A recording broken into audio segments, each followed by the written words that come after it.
Director Joshi Joseph ചേരുന്നുണ്ട് എന്നാണ് നമ്മൾ മനസ്സിലാക്കുന്നത്. നിതിൻ അംബുജൻ, എന്താണ് ജോഷി ജോസഫിന് ഇതുമായി ബന്ധപ്പെട്ട് പറയാൻ ഈ ഘട്ടത്തിൽ കഴിയുന്നത്? നിതിൻ.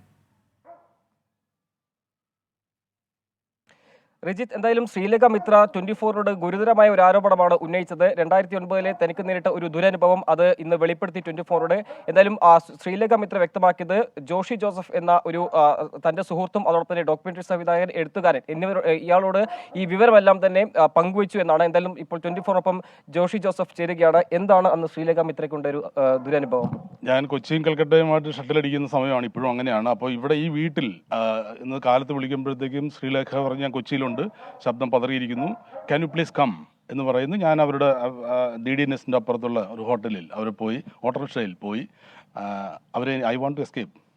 അത് കഴിഞ്ഞ് അവരിവിടെ വരുന്നു. എൻ്റെ അമ്മച്ചി ഇവിടെ ഉണ്ട്, ഈ വീട്ടിലാണ്. ഇവിടെ എന്തെങ്കിലും ഒരു ചില്ല് കിടപ്പുണ്ട്. സംസാരിക്കുന്ന ഈ തമ്മനത്തെ ഈ വീട്ടിലല്ല, ഈ വീട്ടിലാണ്, ചില്ല എന്ന ഈ വീട്ടിൽ ഇങ്ങനെ ഒരു വലിയ ചില്ലയിൽ മാങ്ങ ഉണ്ടായി കിടക്കുകയാണ്. അതിങ്ങനെ തട്ടുമ്പോൾ മാത്രമാണ് അവരുടെ മുഖത്തുണ്ടായിരുന്ന ആ മെലങ്കുളി മാറുന്നത്. അമ്മച്ചിയോടെയും കാര്യങ്ങൾ പറയുന്നില്ല, അവരെന്നോട് ഇപ്പോൾ നിങ്ങളോട് ഈ പറയുന്ന കാര്യങ്ങൾ തന്നെ അന്നോട് പറഞ്ഞാണ്. ഭക്ഷണം കൊടുക്കുന്നു, കിടത്തി ഉറക്കുന്നു. അതിനുശേഷം അമ്മച്ചി ഇവിടെ കാര്യങ്ങൾ പറയുന്നില്ല. വൈകുന്നേരം അവർ സ്വന്തം ടിക്കറ്റ് എടുത്ത് തിരിച്ചു പോവുകയും ചെയ്യുന്നു.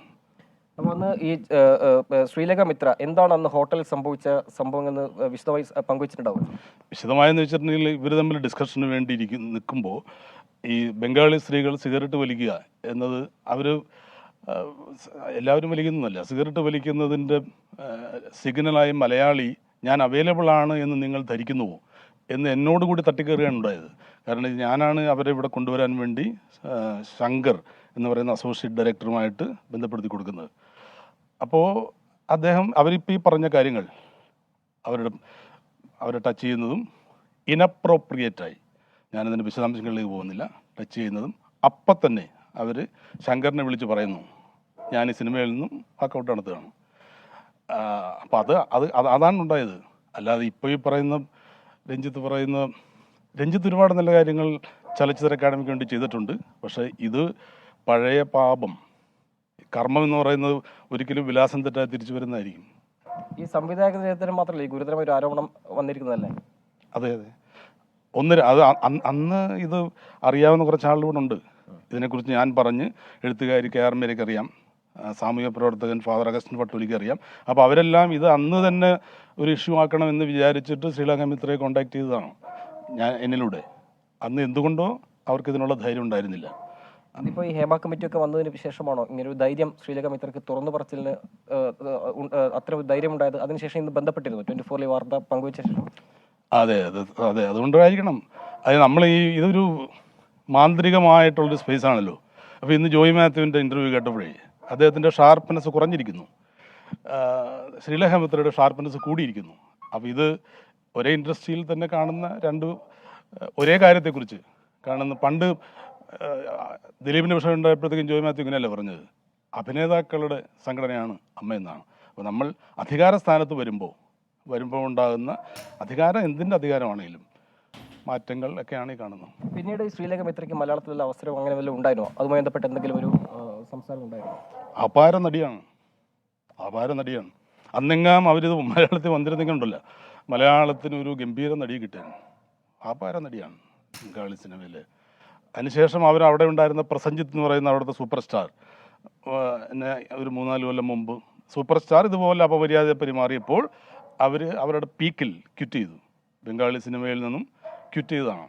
അതിനുശേഷം പിന്നെ സ്വഭാവ നടിയുടെ റോളുകളിലൊക്കെയാണ് നിൽക്കുന്നത്. അപ്പോൾ അവരിവിടെ വന്നിരുന്നു എങ്കിൽ മലയാള സിനിമയിൽ നമുക്ക് ഇപ്പോൾ എനിക്കാകെ എടുത്തു പറയാൻ കഴിയുന്ന ഒരു പേര് പാർവതി തിരുവോത്തിൻ്റെതാണ്. Sharp mind, wonderful artist. അതുപോലുള്ള ഒരാൾ നമുക്ക് അന്ന് നഷ്ടപ്പെട്ടതാണ്. ശരി, പിന്നീട് മലയാളത്തിലേക്ക് വരണമെന്ന ആഗ്രഹം വല്ലതും ശ്രീലേഖ പങ്കുവച്ചിരുന്നു? അവരിപ്പോഴും ഇന്ന് വിളിച്ചപ്പോഴും പറഞ്ഞു. പക്ഷേ എനിക്കിപ്പോൾ നഷ്ടപ്പെടാനില്ലല്ലോ, കാരണം നമ്മളിതിൻ്റെ ഒരു ഔട്ട്സൈഡറാണ്. ക്ഷമ പരീക്ഷണ ചിത്രങ്ങൾ എടുക്കുന്നു എന്നാണ് എന്നെക്കുറിച്ചുള്ളൊരു കളിയാക്കൽ. അപ്പോൾ എൻ്റെ ഒരു കഥ ഞങ്ങൾ ബംഗാളിയിൽ പ്ലാൻ ചെയ്യുന്നുണ്ടായിരുന്നു, അത് ഇനി നടക്കില്ലെന്ന് അറിഞ്ഞുകൂടാ.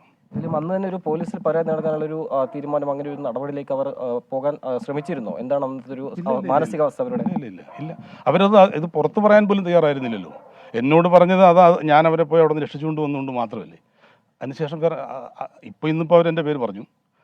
അപ്പം ഞാൻ പറഞ്ഞില്ല, ഇത് ഈ വെറുതെ ഒരു നോട്ടം കൊണ്ട് ആളുകളുടെ പെരുമാറ്റ രീതിയിൽ മാറ്റം ഉണ്ടാകുന്ന, സ്ത്രീകളുടെ നടികളുടെ പെരുമാറ്റ രീതിയിൽ മാറ്റം ഉണ്ടാകുന്ന ഇന്നലെ ഞാൻ കണ്ടു. ഒരു നടി അവർ സംസാരിച്ചുകൊണ്ടിരിക്കുമ്പോൾ വേറെ ഇൻഡസ്ട്രിയിൽ നിന്നുള്ള ഒരു നിർമ്മാതാവ് ഉള്ള ഒരു അവരുടെ പ്രസൻസ് കൊണ്ട് തന്നെ ഇവരുടെ ഇത് അവർ അഴുകിപ്പോകുന്നു, അവരങ്ങ് ഉരുകിപ്പോകുന്നു. അപ്പോൾ ഇത് നമുക്ക് മനസ്സിലാക്കാവുന്ന കാര്യങ്ങളല്ലേ ഉള്ളൂ. താങ്കൾ മുഖേനയാണല്ലോ ശ്രീലേഖ മിത്ര മലയാളത്തിലേക്ക് കടന്നുവരവ് നടത്തിയത്. അതിനുശേഷം ഈ സിനിമയിലെ അണിയറ പ്രവർത്തകരാണെങ്കിലും താങ്കൾ ബന്ധപ്പെട്ടിരുന്നോ? ഇല്ല, ഇത് കാരണം ഇത് അന്നൊരു വിഷയമായിരുന്നില്ലാത്തതുകൊണ്ട് രഞ്ജിത്ത് നല്ല ഒരുപാട് കാര്യങ്ങൾ ചെയ്തിട്ടുണ്ട്. പക്ഷെ ഇത് രഞ്ജിത്ത് വയ്യാതിരിക്കുന്ന ഈ സമയത്ത് അദ്ദേഹത്തിൻ്റെ പഴയ പാപം കർമ്മത്തിന് ഒരിക്കലും അഡ്രസ്സ് ചെയ്തിട്ടില്ല, വിലാസം ചെയ്തിട്ടില്ല എന്ന് പറഞ്ഞ പോലെ തിരിച്ചു വരുന്നു. അതെനിക്ക് വിഷമമുണ്ട്, പക്ഷേ ഒന്നും ചെയ്യാനില്ല. പക്ഷേ ഏതായാലും ഇപ്പോൾ ഹേമ കമ്മിറ്റി റിപ്പോർട്ട് പുറത്തു വന്നു. അതിനുശേഷം ഗുരുതരമായ ആരോപണങ്ങളുണ്ട്. മലയാള സിനിമയെ സംബന്ധിച്ച് ഇത്തരം കുറേ ആരോപണങ്ങളെല്ലാം തങ്ങൾ മുൻപ് സഹപ്രവർത്തകർ പങ്കുവച്ചിട്ടുണ്ടോ? എൻ്റെ അടുത്ത് തിലകൻ ചേട്ടൻ പറഞ്ഞിട്ടുണ്ട് ഇതില്ല. ഞാനാകെ മലയാള സിനിമയിൽ കഥ പറഞ്ഞിട്ടുള്ള ഒരേ ഒരാൾ തിലകൻ ചേട്ടനാണ്. തിലകൻ ചേട്ടൻ എൻ്റെ അടുത്ത് പറഞ്ഞിട്ടുണ്ട് വളരെ മുമ്പ്. ആ തിലകൻ ചേട്ടൻ മരിച്ചു പോയതിന് ശേഷം പിന്നെ ആ സിനിമയും ചെയ്തിട്ടില്ല. ഞാൻ മലയാളത്തിലും ചെയ്തിട്ടില്ല, ഞാൻ ചെയ്തിട്ടുള്ളത് ബംഗാളിലും ഒക്കെയാണ്. ശ്രീലേഖ മിത്ര ഇന്ന് സംസാരിച്ചപ്പോൾ എന്താണ് പറഞ്ഞൊരു കാര്യം? അല്ല, അവരതിൻ്റെ ഉച്ചാരണം മാത്രമാണ് ചോദിച്ചത്. പാലേരി മാണിക്യം എന്നുകൊണ്ട് ഉച്ചാരണം, രഞ്ജിത്തിൻ്റെ ഉച്ചാരണം ആണ് ചോദിച്ചത്. ആ ഒരു ദിവസത്തെ അവർ ഇപ്പോൾ ഓർക്കുന്നത് ഞെട്ടിപ്പിക്കുന്ന ഒരു ദിവസമായി തന്നെയാണ് ഇപ്പോൾ അവർ ഈ കേരളത്തിൽ നിന്ന് മടങ്ങിയെന്നാണ് വ്യക്തമാക്കുന്നത് എന്നാണ് അവർ പറയുന്നത്. സ്വാഭാവികമായിട്ടും നമുക്ക് അവരുടെ വാക്കുകൾ നിന്നും ഊഹിക്കാവുന്നതല്ലേ ഉള്ളൂ. എന്തായാലും ജോഷി ജോസഫ് ഇപ്പോൾ വ്യക്തമാക്കിയത് അന്ന് നടന്ന സംഭവങ്ങൾ എന്താണ് ശ്രീലേഖ മിത്ര തന്നോട് പങ്കുവച്ചെന്ന വിവരമാണ് വ്യക്തമാക്കിയത്. എന്തായാലും ഗുരുതരമായ ഒരു ആരോപണമാണ് മലയാളത്തിലെ സംവിധായകൻ രഞ്ജിത്തിനെതിരെ ഉയർന്നിരിക്കുന്നത്. സ്വാഭാവികമായിട്ടും ഇതിലൊരു നിയമ നടപടി അടക്കമുള്ള കാര്യങ്ങൾ ആലോചിക്കുമെന്ന് തന്നെയാണ് വ്യക്തമാക്കുന്നത്. ഇപ്പോൾ എന്തായാലും ഇത്തരം ഈ ഹേമ കമ്മിറ്റി അടക്കം വന്നൊരു പശ്ചാത്തലത്തിൽ ഒരു കാര്യം കൂടെ, ഈ നിയമ നടപടി അടക്കമുള്ള കാര്യങ്ങൾ അവർ പോകാനുള്ള ഒരു തീരുമാനത്തിലെങ്കിലും ആലോചനയുണ്ട് എന്നാണ് അവർ പറഞ്ഞത്, എന്നാണ് ഞാൻ അറിഞ്ഞത്. അവരെഴുത്തരാൻ തയ്യാറാണ് എന്നാണ്. അതുകൊണ്ടാണല്ലോ അവർ സ്വാഭാവികമായിട്ട് എൻ്റെ പേര് പറഞ്ഞത്. അപ്പോൾ അതിന് ഞാൻ അവർ എഴുതി കൊടുക്കുകയാണെങ്കിൽ ഞാൻ തീർച്ചയായും അതിന് സാക്ഷിയായിട്ടുണ്ടാകും. നിയമ നടപടിയെ മുന്നോട്ട് പോകുമ്പോൾ അതിനുള്ള സാക്ഷിയായി താൻ ഉണ്ടാകുമെന്നാണ് ഇപ്പോൾ ജോഷി ജോസഫ് ഇപ്പോൾ വ്യക്തമാക്കിയിരിക്കുന്നത്. ശ്രീജിത്ത്.